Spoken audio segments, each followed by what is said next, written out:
Buenos días a todos y a todas. Hoy vamos a tener una charla informativa que tiene que ver el cómo acompañar a las personas gestantes en el proceso de pérdida. Vamos a hablar de hemorragia de la primera mitad del embarazo, que esto incluye aborto, embarazo ectópico y mola.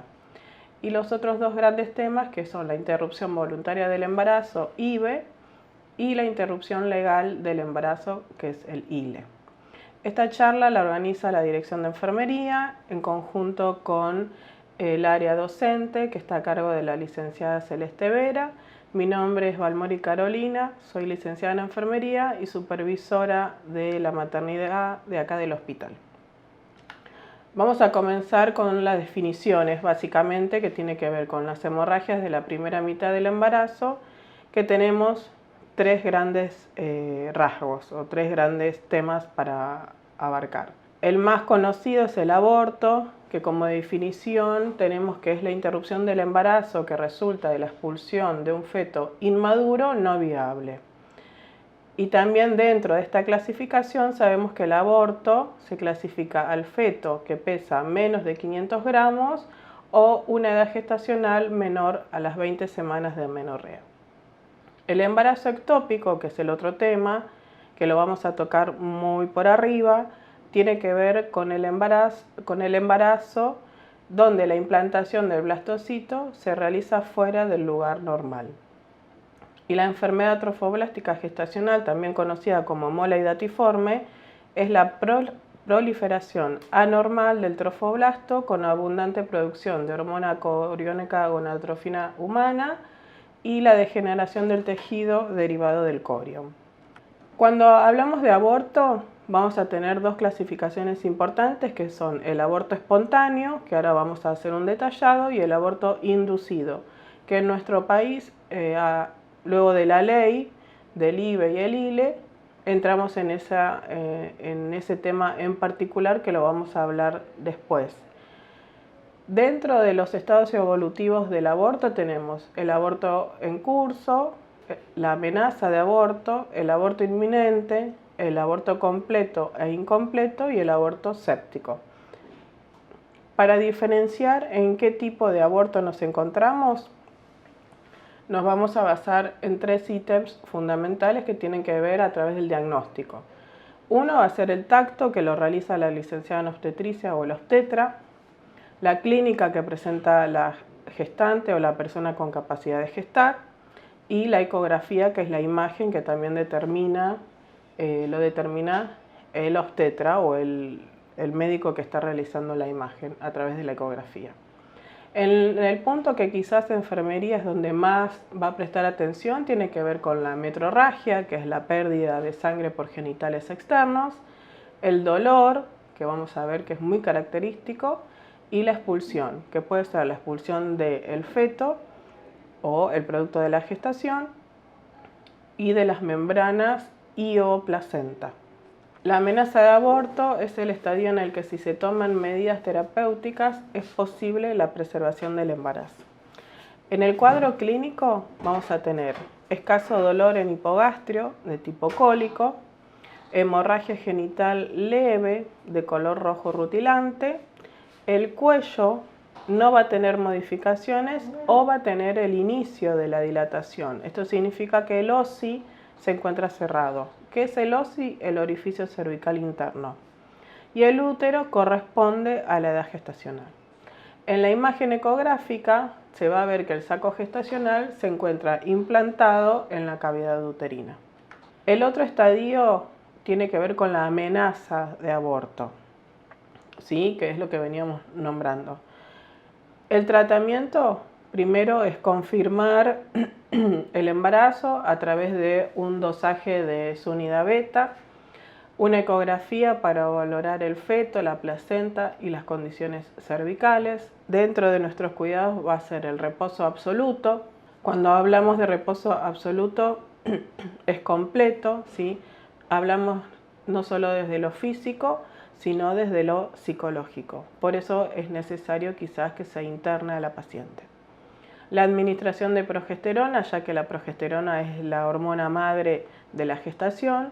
La administración de analgésicos, que suelen ser vía endovenosa, por eso ahí dentro de los cuidados de enfermería, que ahora vamos a ir mencionando, es la colocación del acceso venoso periférico.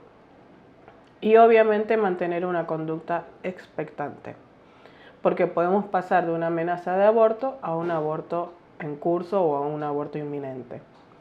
Dentro de los cuidados de enfermería es la recepción de la gestante, realizar el control de signos vitales, valorar las pérdidas, que cumpla con este reposo absoluto. Esto significa que no puede levantarse ni siquiera para ir a hacer diuresis, por ende, cuando ella solicita la chata, es darle la chata, cumplir con la intimidad de la paciente y que pueda realizar tanto la diuresis o la catarsis.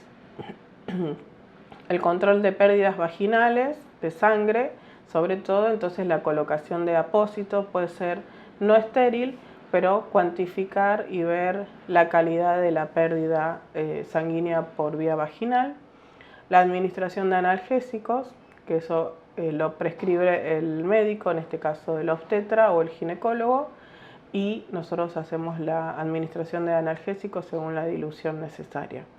La administración de progesterona, el laboratorio de rutina, la ecografía obstétrica, que en esto cuando se solicita ecografía, solicitar al camillero que lleve a la paciente y que la traiga de forma segura, el traslado seguro de la paciente, y saber si no solo se va a realizar ecografía obstétrica, sino también posiblemente se realice ecografía abdominal, y la contención emocional en todo momento, y sobre todo en esto, permitir que la gestante esté acompañada de la persona que ella elija, ya sea que está en la guardia, en observación, o si se traslada a cuidados progresivos o a la maternidad, que pueda permanecer acompañada.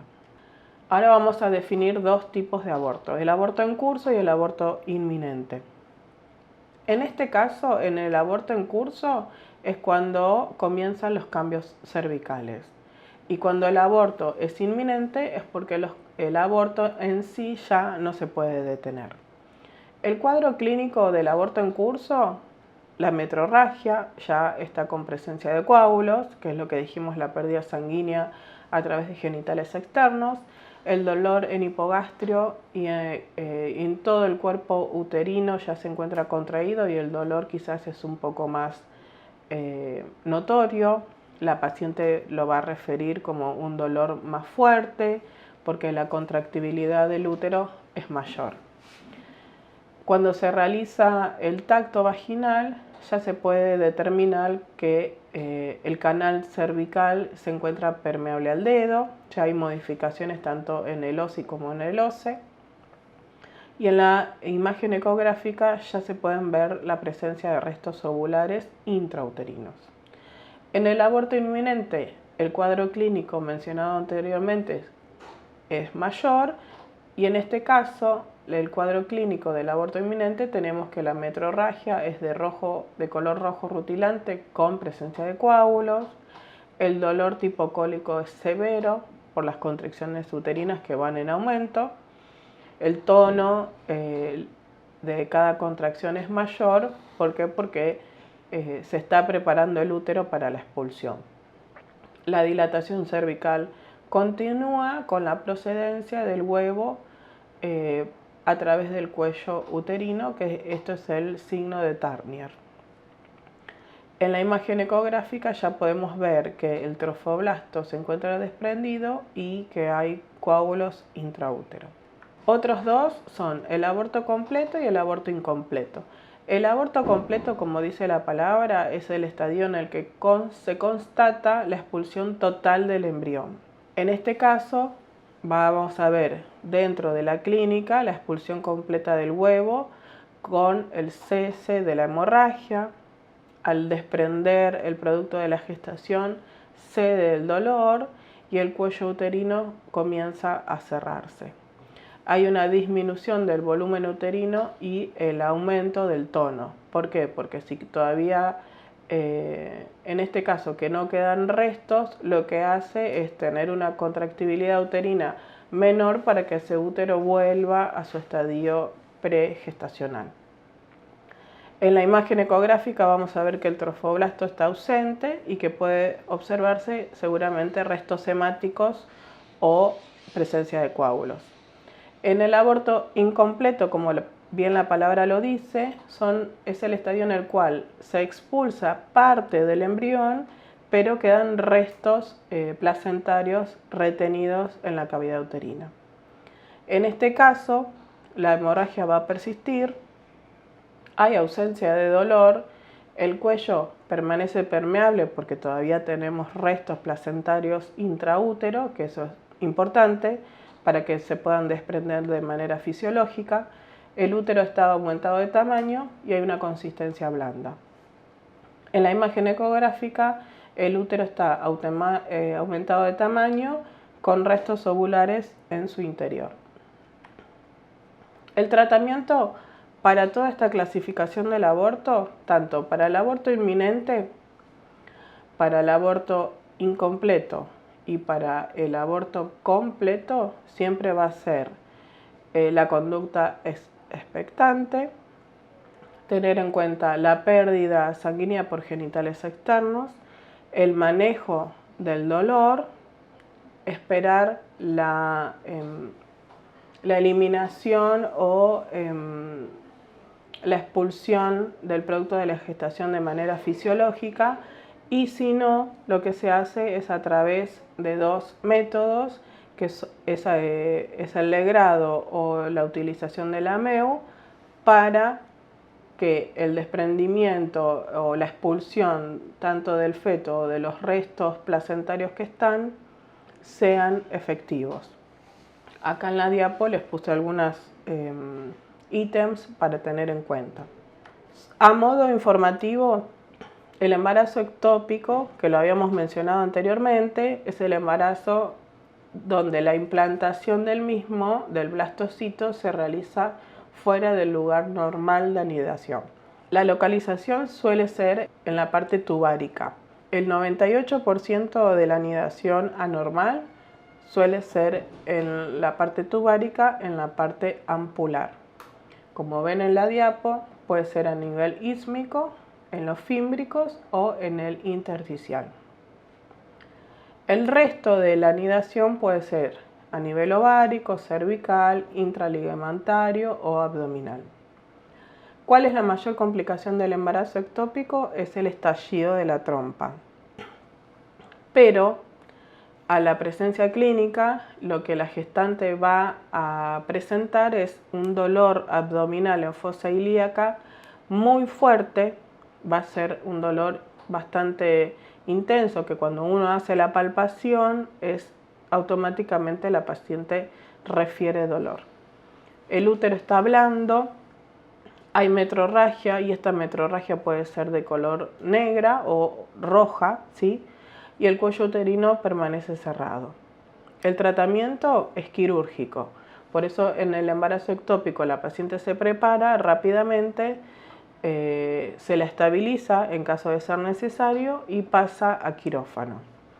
Los cuidados, obviamente, el control de signos vitales, saturación y el estado hemodinámico de la paciente, valorar el estado general cefalocaudal, valorar el tipo de pérdida, valorar el dolor, colocación de acceso venoso periférico, administración de medicación, preparación para quirófano, ya sea un baño prequirúrgico rápido con paños de clorexidina, y si no, en un apósito se coloca clorexidina y se hace una limpieza de toda la paciente, y si no, de la zona quirúrgica a tener en cuenta. Un checklist rápido de la paciente que va a entrar en quirófano. Tiene que tener el consentimiento informado, firmado, se le explica todos los procedimientos que se van a realizar y se realiza el traslado seguro de la paciente a quirófano. Bueno, en relación a el aborto en sí en Argentina, hasta ahora vimos la clasificación del aborto de lo que solemos tener internadas ya sea en la guardia o en la internación. Ahora vamos a dar unas pequeñas esbozos de lo que tiene que ver con IVE e ILE en nuestro país. En nuestro país, el 24 de enero del 2021 entró en vigencia en todo el país la Ley 27.610. Esta ley se basa en regular el acceso a la interrupción voluntaria del embarazo, ya sea por IVE e ILE, y a la atención del post-aborto. La disposición de la ley son de orden público, por ende, es de aplicación obligatoria en todo el territorio de nuestro país. En las últimas estimaciones a nivel mundial y a nivel de las Américas tenemos que entre el 4.75 y el 13.2 de las muertes maternas a nivel mundial se deben a abortos inseguros. Esto nos dice que aproximadamente 22.800 personas mueren cada año debido a complicaciones relacionadas a abortos inseguros. En América Latina se estima que 6.900 personas mueren por causas relacionadas al aborto inseguro, lo que representa el 9.9% del total de las muertes maternas. También sabemos que en los países donde el aborto está permitido por la ley y el personal de salud está capacitado para ofrecer servicios seguros, la tasa de mortalidad debido a estas prácticas es baja. Se ha podido ver que pasamos de un 0.2 a un 2% de muerte por cada 100.000 abortos. En el mapa, que después van a poder observar, tienen en diferentes colores en relación a los países que tienen prohibido el aborto, en los países que solo se realiza el aborto para salvar la vida de las mujeres, en algunos para preservar la salud y en otros que está aprobado pero que hay una variabilidad en las semanas de gestación para aplicar tanto el IVE como el ILE. La gran pregunta que todos hacen es que si existe en realidad un perfil de la persona con capacidad de gestar que va a abortar. Y la realidad es que no. Por cada mujer que existe en el mundo, en nuestro país y en las Américas, hay un causal del por qué decide tomar la decisión de abortar, ya sea a través de un IVE o a través de un ILE. Así como circunstancias de vidas diversas a nivel económico, político, social o como lo quieran ver, ¿sí? La decisión para realizar el aborto es de manera reflexiva, no se toma de un día para el otro. Por eso existe una consejería y luego de la consejería la persona con capacidad de gestar decide si va a realizar el aborto o no. De lo que tenemos hasta el año 2009, en Argentina se realizaron entre 370.000 y 522.000 abortos. En lo que tiene que ver con niñas no madres, sabemos que de 3.000 embarazos por año que hay en nuestro país, 8 de cada 10 de estos embarazos son no deseados. Hablamos del grupo poblacional de niñas y adolescentes, por eso el lema de niñas y no madres. La ilegalidad no inhibe la decisión de abortar, ¿sí? Lo que hace es que si no se hace de forma legal, el costo es muchísimo más alto por las complicaciones que se pueden presentar. La penalización, el ser juzgadas y perseguidas, daña la salud física y psíquica de las personas que deciden realizarse un aborto. El sufrimiento psíquico, no por el aborto, sino por la clandestinidad, está sumamente puesto sobre la mesa en estas cuestiones, porque lo que uno hace y lo que se quiere a través de la ley es acompañar y no juzgar la decisión. Y también está comprobado que la legalización no produce más abortos, sino lo que se logra es menor muerte materna. Dentro del aborto tenemos que cumplir ciertos pilares. Uno es la seguridad de la realización de la práctica, el acceso a la misma, que sea dentro del marco de la legalidad y como lo menciona la ley. con la tecnología necesaria para poder realizar los procedimientos, que sea equitativo en todas las personas con mayor o menor poder adquisitivo, y que esto también hace trazar una historia en la salud de nuestro país, que es un antes y un después de la ley. En esta imagen que yo les dejé acá y que después lo van a poder observar, van a ver la cantidad de abortos, o sea, dentro del marco del IBE-ILE realizados en el 2022 y cómo fueron distribuidos en las provincias de nuestro país.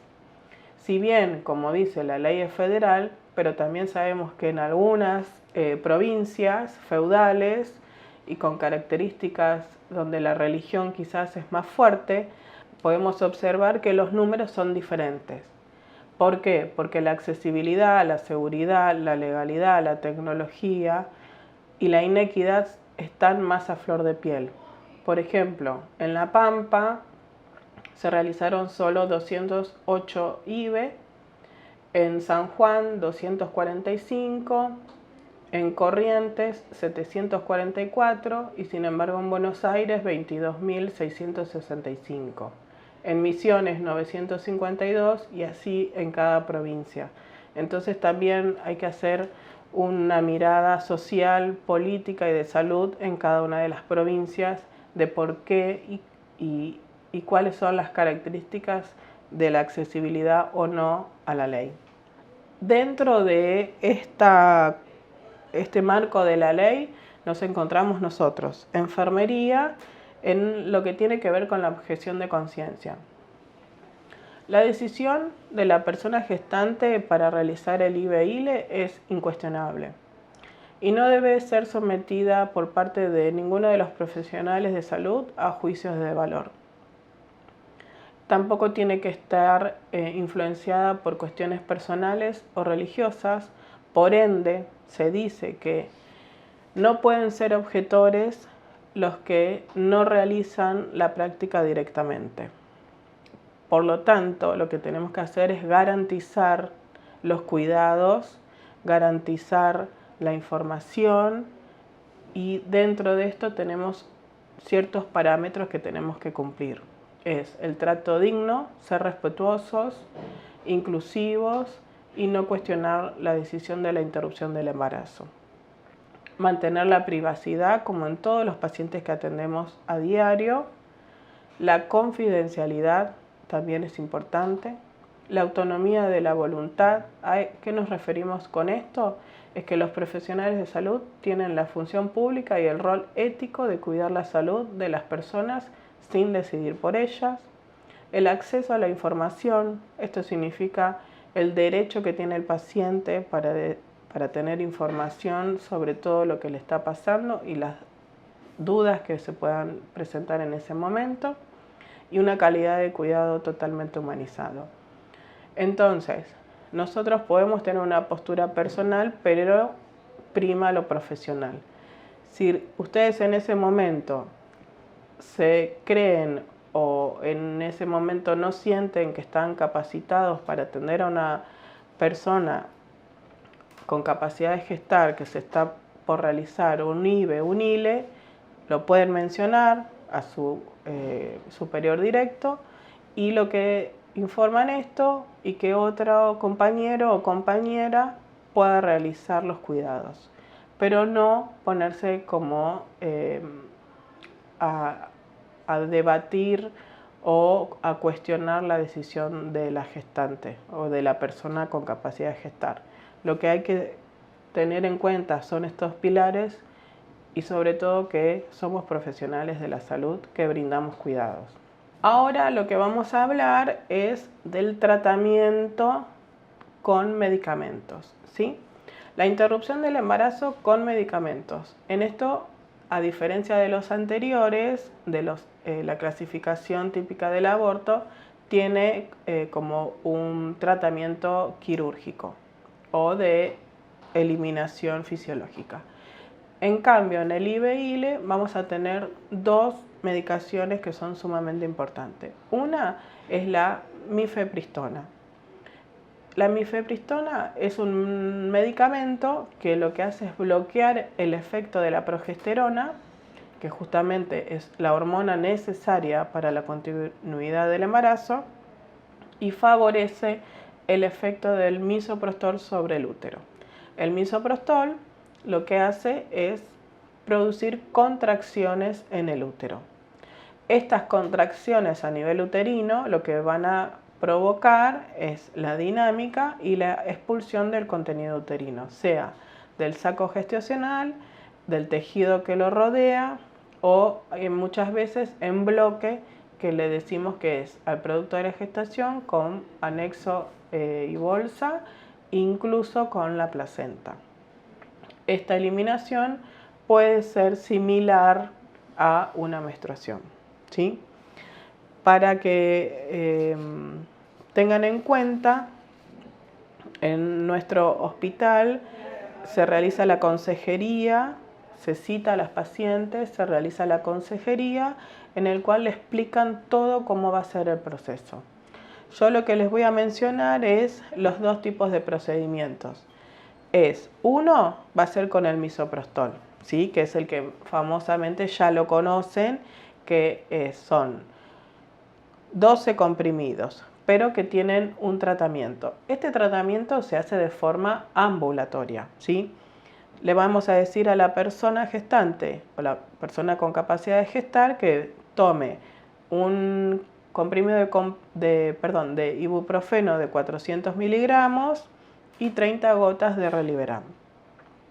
Una hora después de esta ingesta va a tener un blister con 4 pastillas de misoprostol, se las va a colocar debajo de la lengua de manera sublingual o en los carrillos a los costados, ¿sí?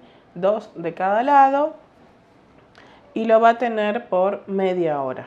Que trate de aguantar esa media hora y luego termina de tragar todas las pastillas. Espera 3 horas, repite el procedimiento y luego de 3 horas vuelve a repetir. Entonces hace un total de 12 comprimidos, ¿sí? Eso por un lado. Ahora, si el tratamiento va a ser con el Combipack, que se suele llamar, es hasta la semana 12, lo que va a hacer es, toma la mifepristona, el Combipack viene con la mifepristona, 24 horas después de la toma de la mifepristona, lo que va a hacer es tomar un comprimido de ibuprofeno de 400 miligramos, 30 gotas de metoclopramida, que es el famoso Reliberam, y una hora después de esta ingesta se va a colocar las 4 pastillas de misoprostol, ya sea de manera sublingual o en los carrillos, ¿sí? Estos son los dos tipos de tratamiento que vamos a tener. La medicación se la suministra el hospital, les dan un folleto instructivo según qué medicación tenemos acá y el tratamiento lo hace ambulatorio en su casa. ¿Cuáles son las recomendaciones? ¿Qué le va a pasar a esta persona en las primeras 24 horas? Puede ser que tenga escalofríos, náuseas, diarrea, mareos, dolor de cabeza, dolor de panza, ¿sí? Le vamos a explicar eso, fiebre y vómitos. Seguramente va a empezar a tener lo que hablamos, va a tener contracciones porque queremos que se produzca la expulsión del producto de la gestación, por ende va a tener pérdidas, ¿sí? Por genitales externos. Eso también hay que explicarle que en parte de toda esta pérdida es normal, que se parece mucho a la menstruación, que quizás hasta tenga presencia de coágulos, va a doler obviamente, dolor a nivel de la cintura, ese dolor lumbar. Y lo que le vamos a decir y le vamos a explicar son las pautas de alarma que debe tener. Dentro de las pautas de alarma es si el sangrado es excesivo, si hay olor fétido en la pérdida, si tiene más de 38 grados de temperatura pasada las 24 horas, si se encuentra mareada o el dolor abdominal es muy intenso y no cede con el ibuprofeno, obviamente va a venir a la guardia, se le dice que tiene que venir a la guardia, ¿sí? Lo otro que también les vamos a explicar es que no puede mantener relaciones sexuales durante el proceso, no puede utilizar tampón ni copa menstrual, sino lo que tiene que usar son toallitas o protectores o lo que tenga en su domicilio para poder evaluar la pérdida. Una vez que la señora viene a la guardia y se decide su internación, vamos a tener dos vías, ¿sí? Como veníamos acá, nos unimos en cuanto al aborto fisiológico y el aborto inducido. ¿Cuál va a ser el tratamiento? Puede ser el legrado uterino o curetaje, que se llama, o la aspiración, que es a través de la MEU. El legrado uterino es el raspado de la mucosa uterina que se realiza con fines diagnósticos o terapéuticos. En este caso va a ser ambos dos, ¿sí? Porque si quedan restos placentarios del producto de la gestación o para hacer un legrado evacuatorio, lo que vamos a hacer es, se interna a la paciente, se realiza una anamnesis, se confirma las horas de ayuno, se hace un checklist previo a ser trasladada a quirófano, se le explica el procedimiento, el consentimiento informado, el baño prequirúrgico, la colocación del acceso venoso periférico y sobre todo volvemos a lo mismo, a que la paciente se encuentre acompañada permanentemente. El procedimiento en sí es corto, dura 15 minutos. ¿Por qué es importante la anestesia? Porque es el ayuno, porque es un procedimiento en quirófano que es bajo anestesia, que puede ser local o a nivel general. Lo que se hace es dilatar el cuello, o sea, dilatar el cervix para permitir que por medio de las varillas se va a ir dilatando, se van a ir colocando como unos cilindros, y si no, lo que se coloca es un espéculo, que eso lo que hace es dilatar el cervix para que pueda ingresar la legra o la cureta. La legra o la cureta es como si es un instrumental quirúrgico largo, que en la punta parece como si fuera una cuchara, como van a ver en la diapositiva. Se introduce la legra y lo que hace con la punta, que es una safina, lo que va haciendo, extrae de a poco, ¿sí?, parte del endometrio y del cuello del útero, los restos que quedaron intraútero.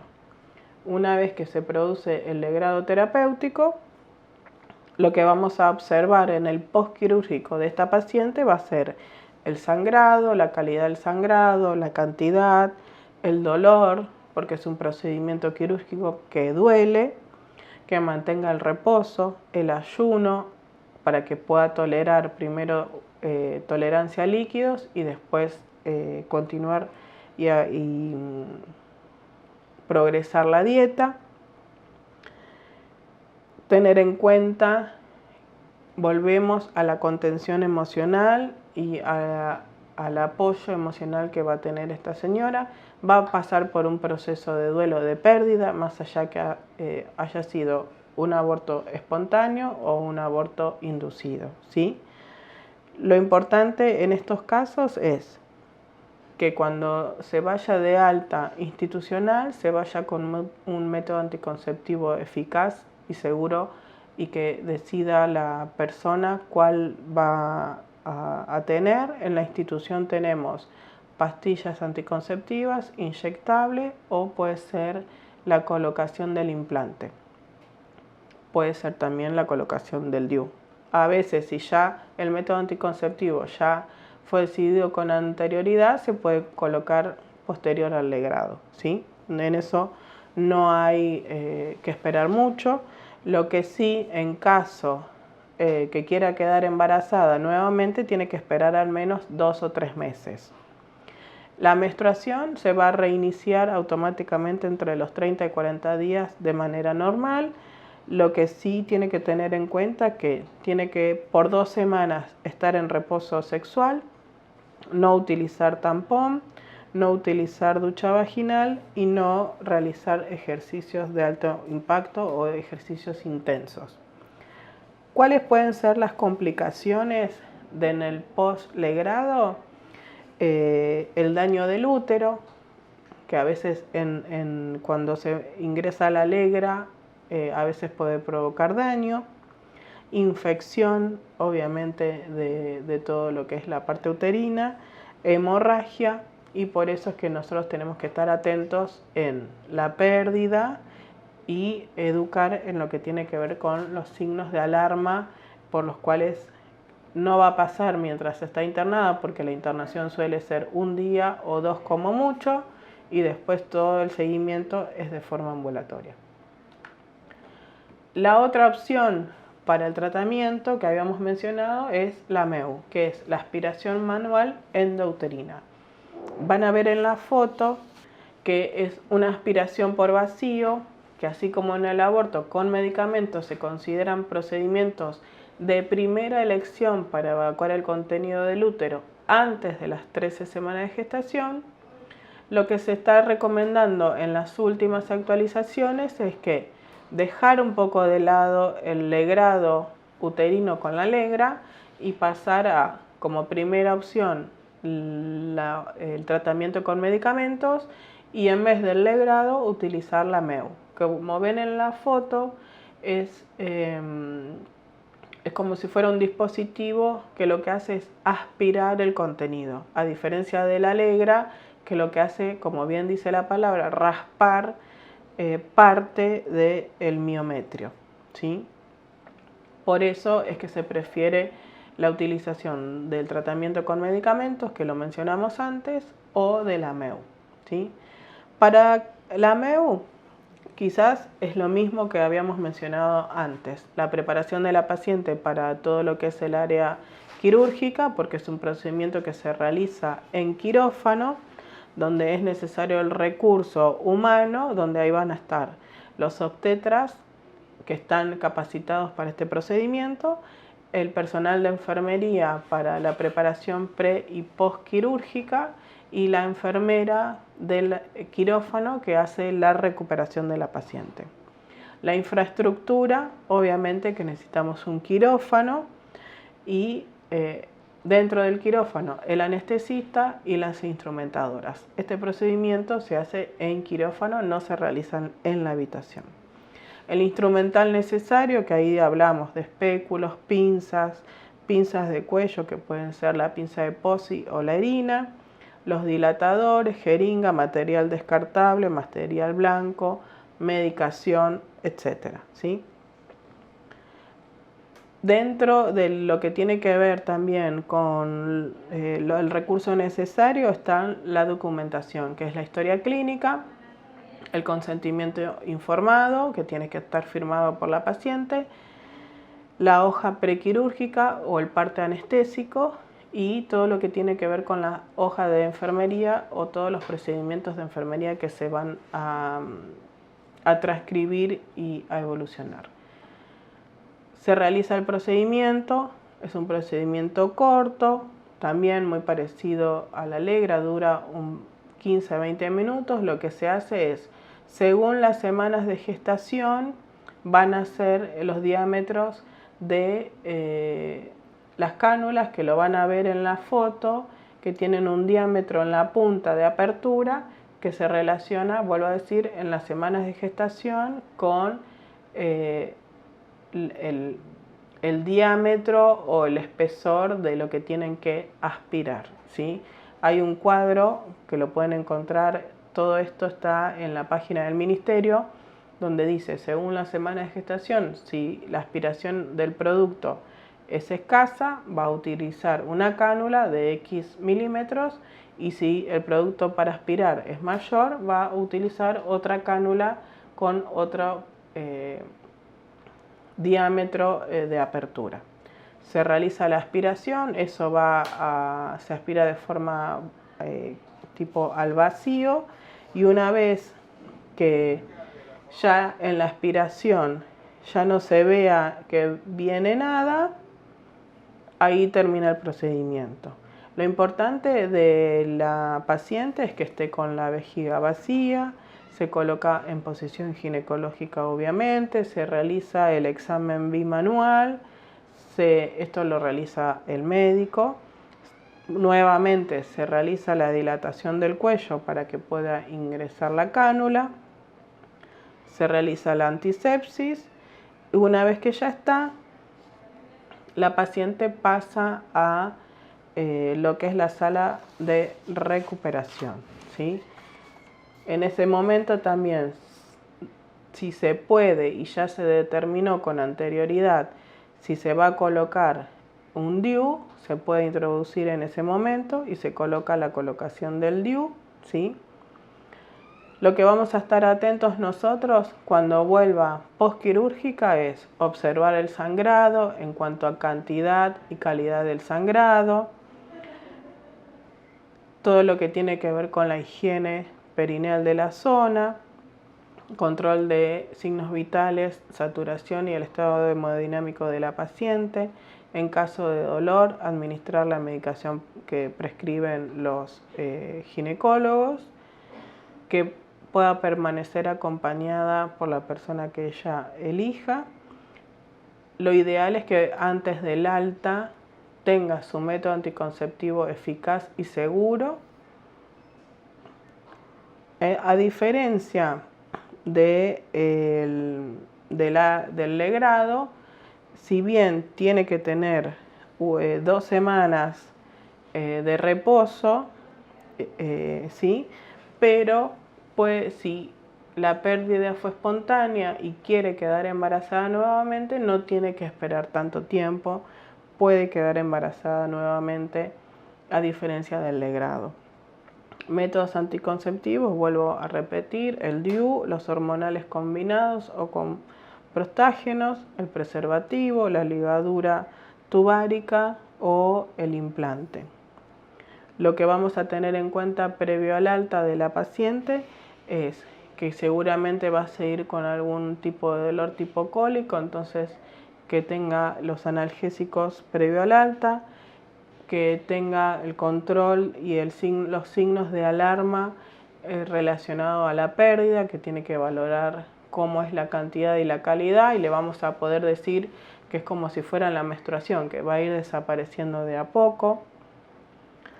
Si está con flujo, con temperatura, con pérdidas de malolientas, mareos o si se hipotensa, tiene que acudir a la guardia porque son signos de alarma. En cuanto al aspirador manual, se reesteriliza y se vuelve a utilizar lo mismo que la Allegra. Bueno, en relación a todo lo que hablamos hasta ahora, básicamente era que tengan en cuenta cómo es el proceso, cómo se define y clasifica al aborto dentro de nuestro país, que tenemos la ley, ¿sí? Que habilita todo lo que tiene que ver con el IBE-ILE, que es la ley 27.610, para que lo tengan en cuenta, y que todos, tanto el aborto fisiológico o el aborto inducido, tiene como tratamiento final estas 2 vías, con la medicación, el AMEU y el legrado, y que la paciente tiene que tener sus cuidados pre, intra y postquirúrgico. Es una paciente que está pasando por un proceso fisiológico muchas veces, pero que tiene de gran impacto psicológico para la paciente y para las familias. Por eso tratamos de que las personas gestantes o con capacidad de gestar que estén pasando por este proceso estén internadas desde hace un par de semanas, están internadas en cuidados progresivos. Si bien pasan momentáneamente por la guardia, es importante que ustedes tengan estos cuidados necesarios en cuanto a las personas con capacidad de gestar.